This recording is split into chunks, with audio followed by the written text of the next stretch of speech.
As hard as it may be to believe, America is at war with Canada, of all places.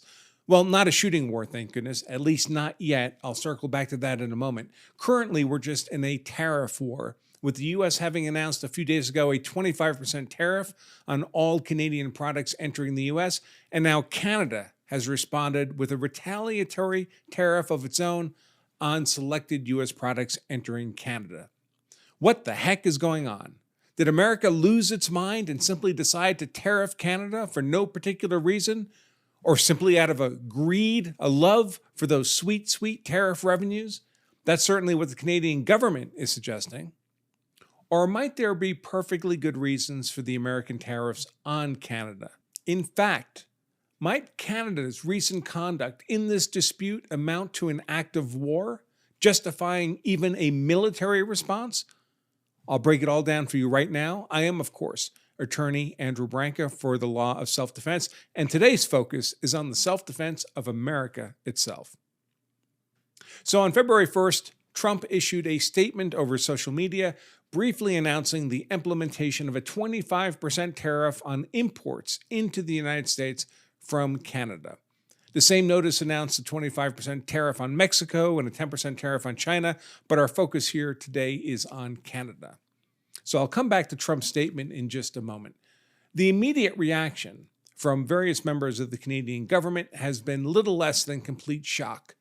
Indeed, Justin Trudeau, the leader of the Canadian Liberal Party, the commanding party in the Canadian government, I suppose what we would call the globalist progressive woke party, and until his recent resignation, he was the Prime Minister of Canada, Trudeau publicly announced that he's utterly perplexed why America would do this crazy thing. Let's watch. I think Canadians are a little perplexed as to why our closest friends and neighbors are choosing to target us. A common sentiment being expressed by disturbed Canadians on social media is how America could do this to its closest ally, best ever neighbor, best friend. So a bunch of Canadians are telling us that as far as they can tell, America has simply lost its mind and that they can't see any reason for America to have leveraged these tariffs on them, except that we're greedy for tariff revenue because of shortages caused by tax cuts passed by Trump, or we plan to absorb Canada as a nation, or some other nefarious motive. But I've got good news. I can explain it to them. It's really quite simple. In fact, Trump, in his brief social media statement that I mentioned a moment ago, sets out the key issues explicitly. Let's take a look at that. The statement reads, and I apologize that I can't do a Trump voice impression, but it reads, "Today I have implemented a 25% tariff on imports from Mexico and Canada, 10% on Canadian energy, and a 10% additional tariff on China. This was done through the International Emergency Economic Powers Act because of the major threat of illegal aliens and deadly drugs killing our citizens, including fentanyl. We need to protect Americans, and it is my duty as president to ensure the safety of all. I made a promise on my campaign to stop the flood of illegal aliens and drugs from pouring across our borders, and Americans overwhelmingly voted in favor of it." And there we go. There needs to be no mystery about the drivers of this 25% tariff on Canada. It's right there in black and white. The major threat of illegal aliens and deadly drugs killing our citizens, including fentanyl. But it's all a lie, the Canadians shout. None of that is true. Or they engage in hand-waving and relativistic contrasts with Mexico. We're not so bad, Canada says. Look at Mexico. But I'll circle back to that estrogenic argument in a moment. First, let's ask, are the concerns raised by Trump real? Is there a substantive threat to America from illegal migrants entering the U.S. from Canadian territory? And is there a substantive danger to the American citizenry from fentanyl coming over the Canadian border? The answers are yes, and we have the receipts. Let's take a look at the illegal immigration issue first.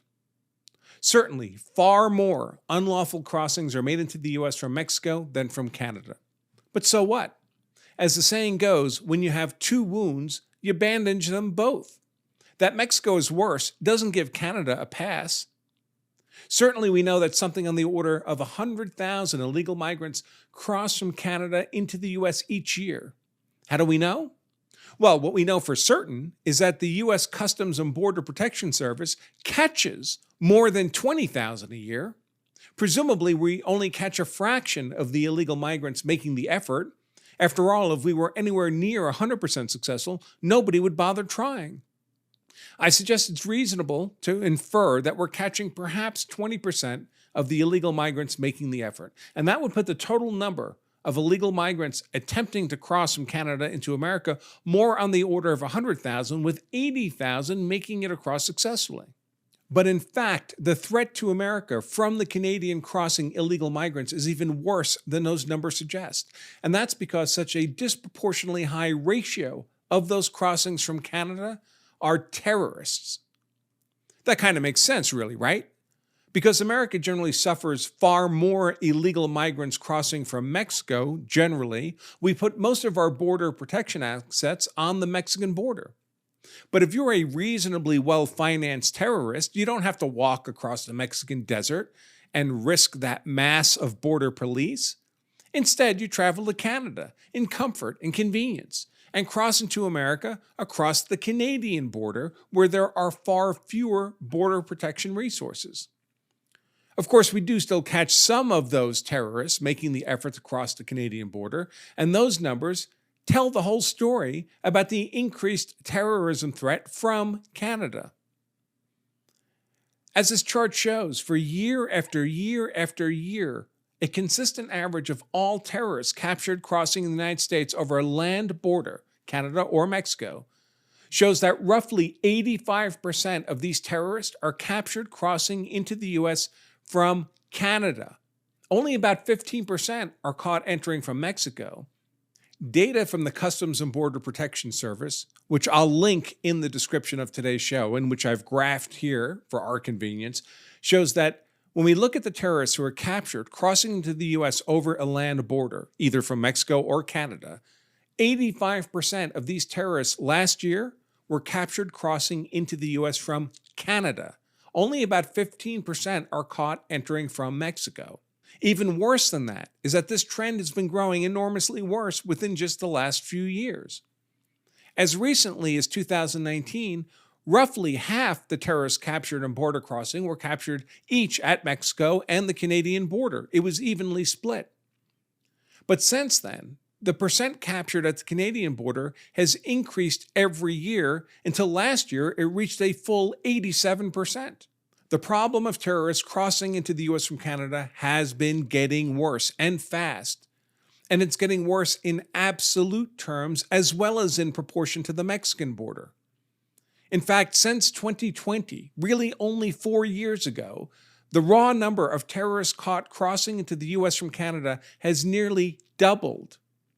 Last year, the U.S. Border Patrol caught hundreds of identified terrorists attempting to cross into the U.S. from Canada. And again, we have to presume we're only capturing a fraction of those making the effort. So the actual number of terrorists who were successfully crossing into the U.S. each year from Canada must be presumed to be in the thousands. Is that what a closest ally, good neighbor, trading partner does? Allow thousands of terrorists and tens of thousands of illegal migrants generally to cross from their territory into their good neighbor's house? Now, some Canadians say it's America's problem if terrorists manage to cross the border into America. It's not Canada's problem. Well, America is making it your problem, Canada, and with cause.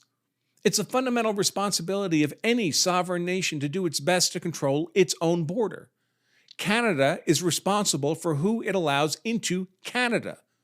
For a terrorist to first be able to cross the Canada-US border, that terrorist first had to enter Canada. That's Canada's responsibility. And under the common law doctrine of public nuisance, Canada's utter loss of control over its borders is a Canada problem.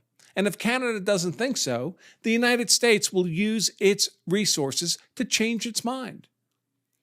At that point, this point today, Canada is either telling the United States that it could better control the entry of terrorists into its territory and simply chooses not to, in which case the US tariffs in Canada are wholly justified, or Canada is telling the United States that it would do a better job of controlling the entry of terrorists into its territory, but is incapable of doing so.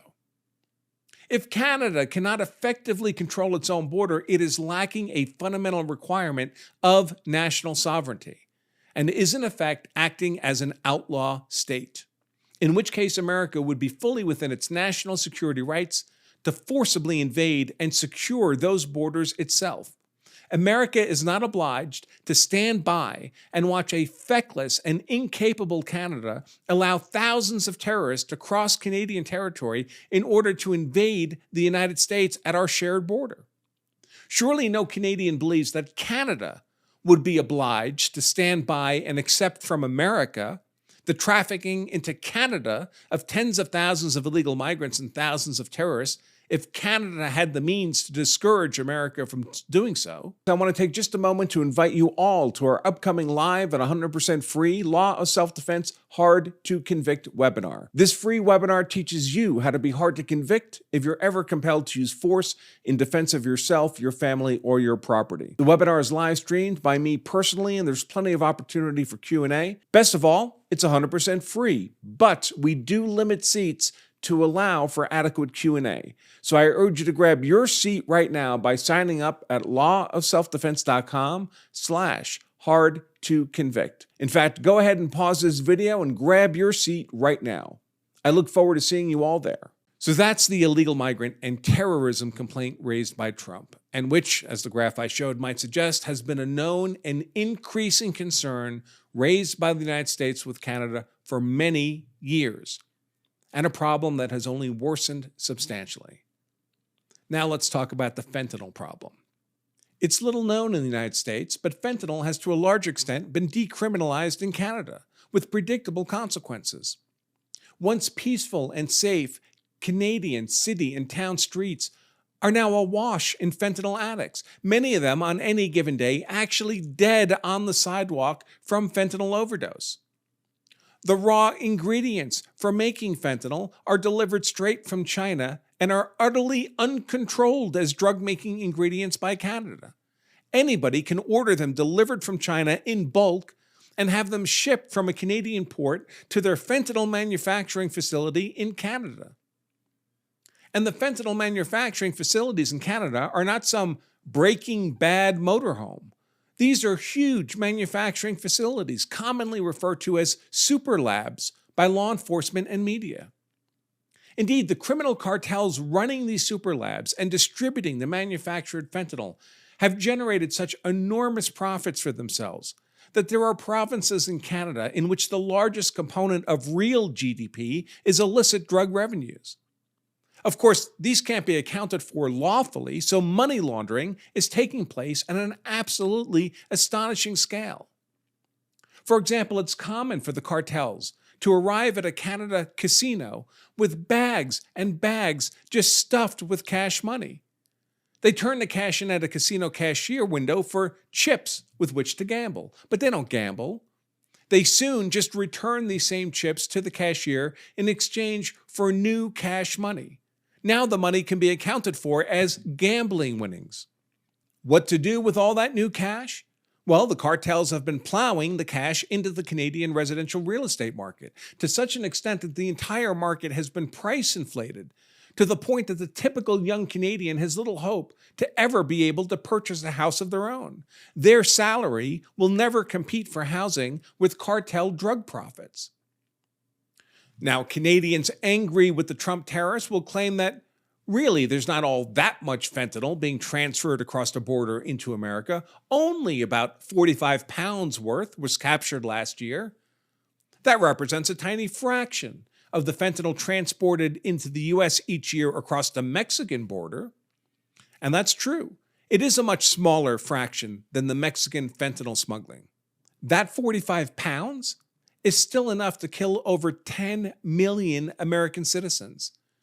America is not obliged to merely hand wave at a threat from Canada to 10 million American citizens just because Mexico is even worse. As I noted earlier, when you have two wounds, you bandage them both.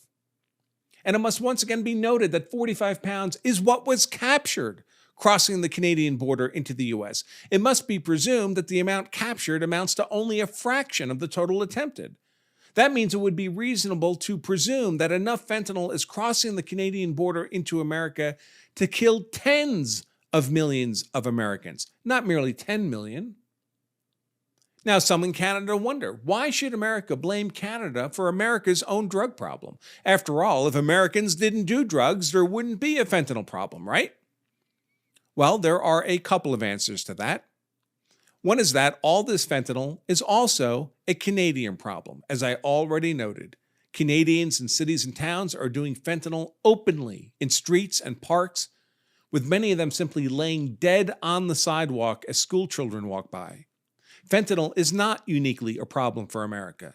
Canada ought to feel obliged to control the drug in its own interests. Now, there may, of course, be a disincentive for politicians to do this, given the enormous monies and therefore power the drug cartels have seized as a result of all this illicit fentanyl drug trading. Are Canadian politicians bought off by the drug cartels running wild in their provinces at any less of a rate than Mexican politicians are bought off by drug cartels in Mexico? Are Canadian politicians exceptionally immune to lavish bribery, or should I say political donations? In any case, there is a second response to the argument that all this fentanyl stuff is really just an American problem. And that is this: America has chosen to make it a Canadian problem, just as we have with the illegal migrant and terrorist trafficking into the US from Canada.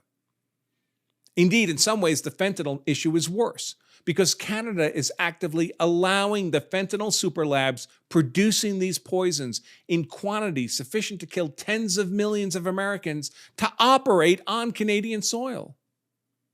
Canada may wish this were all a United States problem, but the United States begs to inform Canada that we are in fact making it a Canadian problem. And again, at that point, just as with the illegal migrant and terrorist issue, Canada is either telling the United States that it could better control the fentanyl manufacturing and trafficking across its border into the US and simply chooses not to, in which case the US tariffs in Canada are wholly justified, or Canada is telling the United States that it would better control the fentanyl manufacturing and trafficking across its border into the United States, but is incapable of doing so.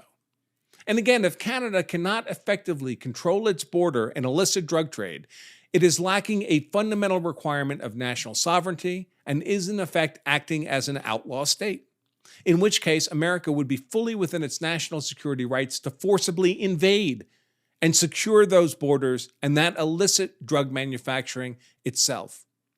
America is not obliged to stand by and watch a feckless and incapable Canada allow fentanyl manufacturing and trafficking sufficient to kill tens of millions of American citizens to cross from the Canadian territory into the United States at our shared border. Surely no Canadian believes that Canada would be obliged to stand by and accept from America the trafficking of enough fentanyl to kill tens of millions of its citizens if Canada had the means to discourage America from doing so. It's worth noting again that none of this is news to Canada. These issues and concerns have been ongoing and raised for years. America's concerns have been raised with the Canadian government for years, and yet matters have only degraded and gotten worse, further threatening American national security. Even in that context, America did not simply jump to 25% tariffs, certain to destroy the Canadian economy. No. After Trump was elected this past November, those concerns were once again brought to Canada's attention, and Canada was given a choice of two doors. Door number one, Canada must make genuine and substantive efforts to seize control of its own borders and effectively throttle the trafficking of illegal migrants, terrorists, and fentanyl across its own territory and into America across our shared border. Or door number 2, America will implement a 25% tariff on Canadian goods entering the United States, surely imploding the Canadian economy. To be explicitly clear about this, Canada was given a choice. Door number 1, do its job. Or door number 2, FA and find out. Get hit with the tariffs and have your entire economy implode in short order. Up to you, Canada, we said. Make your choice. And insanely, Canada chose door number 2, the tariffs. That's right, America did not impose tariffs on Canada. Canada had a non-tariff option, control its borders. Canada simply declined that option, and Canada chose economy-destroying tariffs instead. As Vice President J.D. Vance just posted on social media, Canada has seen a massive increase in fentanyl trafficking across its border. There are 3 ways of stopping this. The first is to ask nicely, which we, the United States, has done. It's gone nowhere. Now we're on to the consequences phase. I will note in passing that Vance referenced 3 ways of stopping this and listed as the first way to ask nicely. We did that, to no avail. Presumably, the second way consists of these 25% tariffs just implemented. But what's the third way? Well, America always has the option of simply disallowing into the United States any and all imports arriving from Canada. 0 Canadian trade. Forget a 25% tariff or 50% tariff or even 100% tariff. America's doors closed to Canadian commerce, period. Now, having shown that America has good cause to implement these 25% tariffs on Canadian goods, what about the notion that Canada will simply fight back with tariffs of its own? In fact, Justin Trudeau, the leader of the currently dominant Liberal Party in Canada, has already responded with retaliatory tariffs against selected American goods. I would note that these retaliatory tariffs have been imposed by Canada, even though President Trump had already cautioned that such an action would lead to a further escalation of the American tariffs on Canada to 50%. So by the time this show is produced and aired, Canada may be suffering under an utterly devastating 15% tariff on goods they seek to export to the United States. I mean, after all, it seems unlikely that there is any good being exported from Canada to the United States that a U.S. consumer would be willing to pay 50% more for. If that were the case, the 50% more would already have been made part of the price and profits increased accordingly. One can only presume that the Canadian exporters were already securing the highest price the market was willing to bear prior to these new tariffs. And there's not much that Canada sells us that we can't buy in substitute domestically. In any case, Canada said it's fighting back with its own tariffs. Should the United States be concerned? How viable is it that Canada could sustain such a tariff war with the U.S.? Frankly, it's laughable, as even the most basic math immediately makes clear. For one thing, the disparity between the Canadian economy and the United States economy is vast, with Canada having a GDP of just over $2 trillion and the United States having a GDP of $30 trillion, 15-fold greater than Canada. Canada's GDP begins to approach a rounding error on America's GDP. In fact, 3 American states, California, Texas, and New York, each by themselves have a GDP equal to or greater than that of all of Canada. But it gets worse than that, because about 40% of Canada's GDP is based on exports to the United States. And those exports are about to get devastated. And even worse yet, there is no reciprocal comparison in export vulnerability for the United States from Canada. Let me explain. Nearly 80% of all of Canada's exports go to the United States. A U.S. tariff of 25%, or perhaps even an utterly devastating 50%, would therefore apply to 80% of everything that Canada exports. In contrast, less than 20% of American exports go to Canada. If Canada were to impose a 100% tariff on U.S. imports or even prohibit commerce with the U.S. entirely, which Canada could ill afford to do, it would still leave more than 80% of American exports untouched. Many Canadians are making a bigger deal out of the notion that Canada exports a great deal of energy to America, particularly in the form of exports of crude oil. Well, what if Canada cuts off all that oil, U.S.? How would you like them apples? The problem is that this is merely Canada cutting off its own nose to spite its face. Canada exports about $124 billion in crude oil every year. A full 90% of that, or about $110 billion of that, comes to America.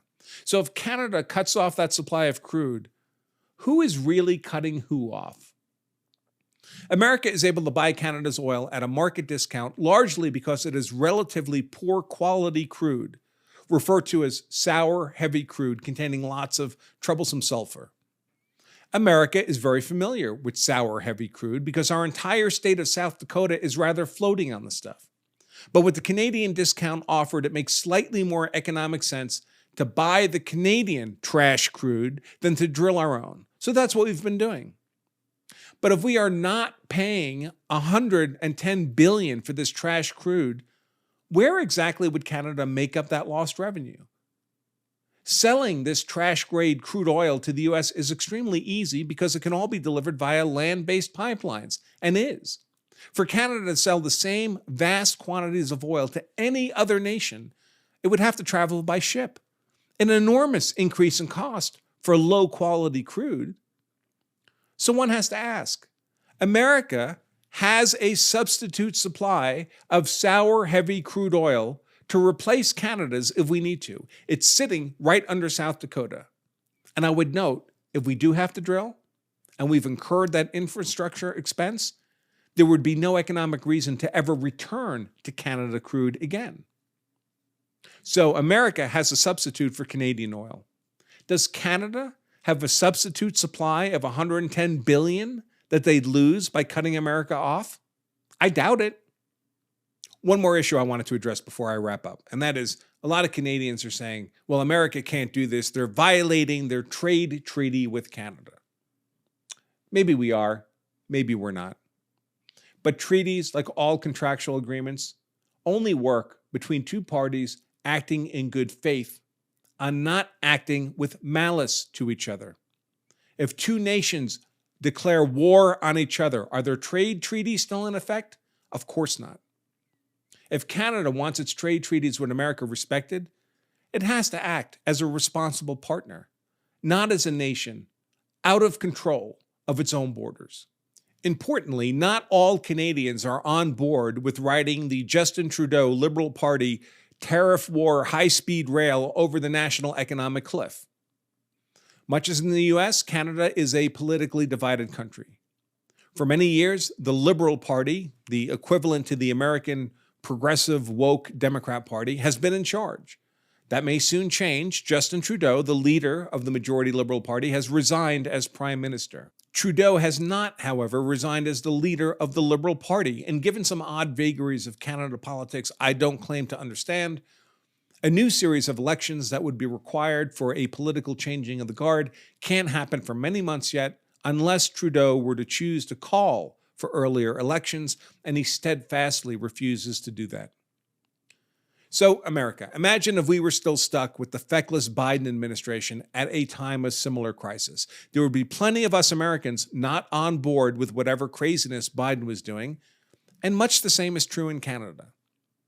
Many of these Canadians recognize that their nation has lost control of its borders and illicit drug cartels, and they're no happier about it than is the United States, probably less happy. And they understand that the United States cannot be expected to simply lie back and think of England and accept this disaster.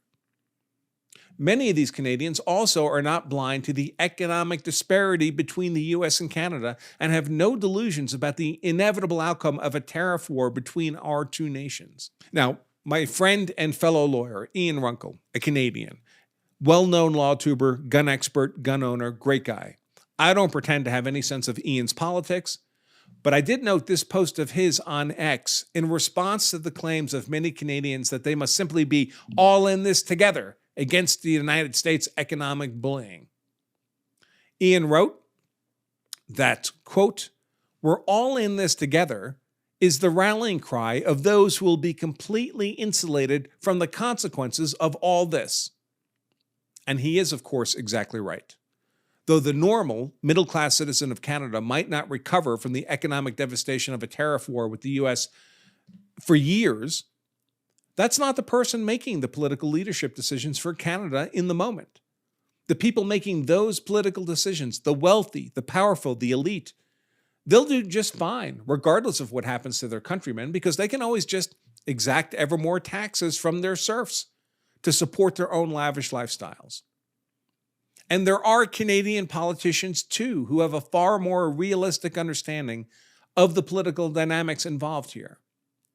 For example, some weeks ago, Trudeau's major political opponent, Pierre Poilievre, the leader of the opposition Conservative Party, was asked, even weeks ago, about the prospects of Trump implementing tariffs on Canada, because it was being talked about by Trump, and how he, Pierre Poilievre, would react if he were Prime Minister of Canada when that happened. This is how that exchange went. Now, it's about 2.5 minutes long, but I think it's worth viewing, so hang in there with me. I think it's great stuff. Here we go. Over the last few weeks, we've heard Donald Trump talk a lot about Canada in the same light that he talks about Mexico and China, including a 25% tariff on our exports. As the future Prime Minister, what would you do to galvanize that relationship with our neighbors to the south? Well, first of all, I disagree with the president. You shouldn't putting us in with Mexico and China. That said, we have to be realistic. We export 3 times more to America than we do to the rest of the world. Trade with the U.S. is equal to 40% of our economy.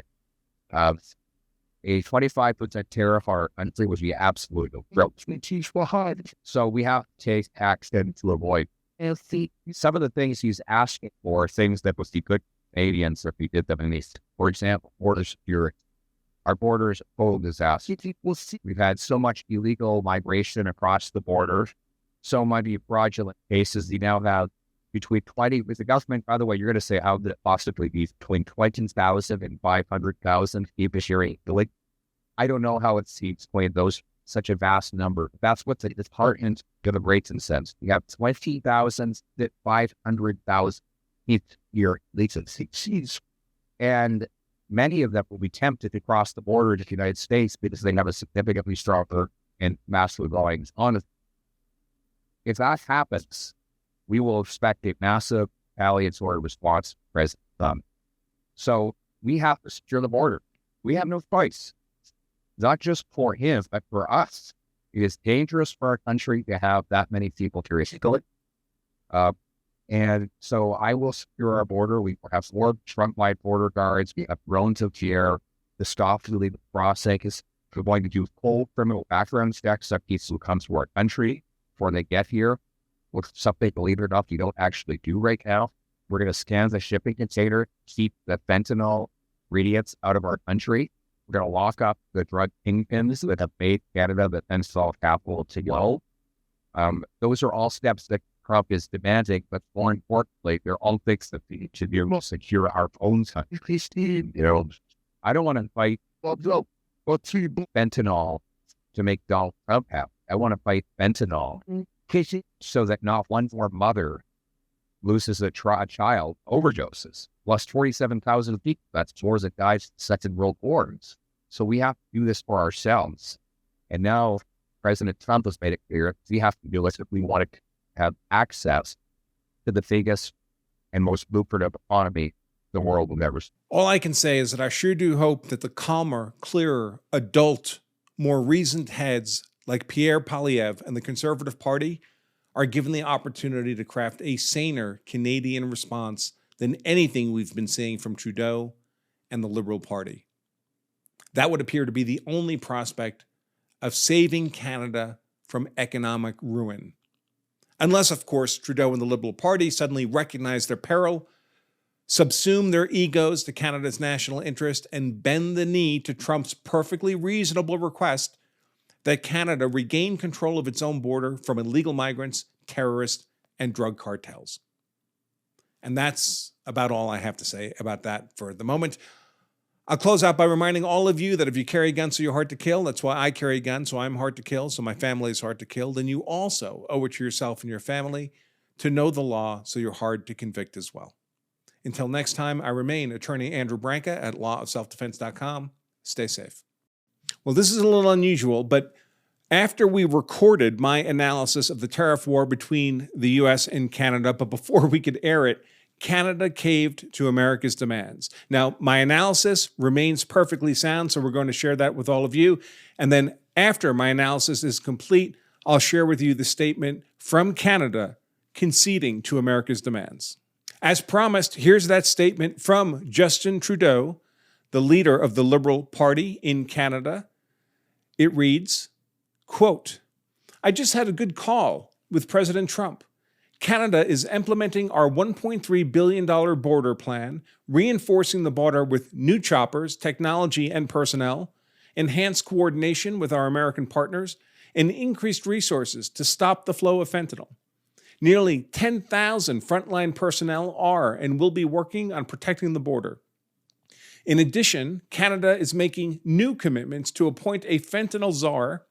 We will list cartels as terrorists, ensure 24/7 eyes on the border, launch a Canada-U.S. joint strike force to combat organized crime, fentanyl, and money laundering.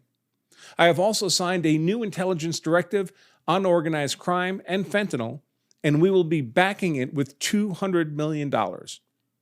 Proposed tariffs will be paused for at least 30 days while we work together." End quote. So that's it. What did Trump want? He wanted more attention to the border to prevent the trafficking of illegal migrants and terrorists into the U.S. and to prevent the trafficking of enough fentanyl every year to kill tens of millions of Americans, and Canada has conceded to those demands. That, Canada, is how you avoid burning to the ground 40% of your GDP. Congratulations, it was the smart decision. All right, folks, that's all I have for you right now. Until we meet again, I remain Attorney Andrew Branca at Law of Self-Defense. Stay safe.